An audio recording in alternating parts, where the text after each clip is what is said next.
Hinimok ng Department of Social Welfare and Development si Diana Meneses sa sumangguni sa kanilang kagawaran kung nakararanas man siya ng pang-aabuso. Naging usap-usapan kasi ang internet posts ng Brazilian model, kabilang na ang litrato ng braso niyang may mga galos. Balitang hatid ni Isay Reyes. Karaniwang larawan ng masayahing personalidad sa telebisyon si Diana Meneses. Mula sa kanyang TV guestings at pagrampa sa mga fashion show, mukha ng sigla ang model actress na may ilang taon na ring nakabase sa bansa. Pero kamakailan, nakatawag ng pansin ang ilang post ni Diana sa social media.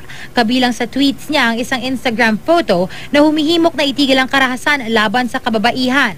Bukod pa sa isang picture ng isang braso na may sugat at pasa. May comment pa sa isa si Diana na "Thank you po, Lord, I'm still alive." May Instagram photo rin ng modelo na may caption na "Real men don't use violence." Gayun din ang hashtag na "No to domestic violence" at statement photo na "No to rape."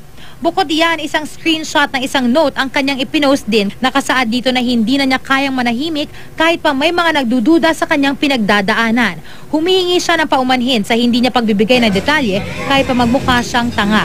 Dagdag ni Diana, hindi niya wastong mailarawan ang sakit na pinagdaraanan niya. Kahit pa raw mayroong makakapagpatunay, malamang ay nabayaran na raw ang mga ito para manahimik. Bunsod ng mga post na ito, nag-alala ang mga tagasunod at fans si Diana. Inuusisa ang lagay niya at kung ano ang maitutulong nila.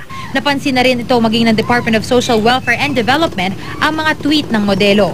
Sa tweet ni DSWD Secretary Dinky Soliman, hinimok ng kalihim si Diana na sumangguni sa kagawaran. Gumamit din si Soliman ng hashtag na "No to VAW" o abbreviation ng Violence Against Women.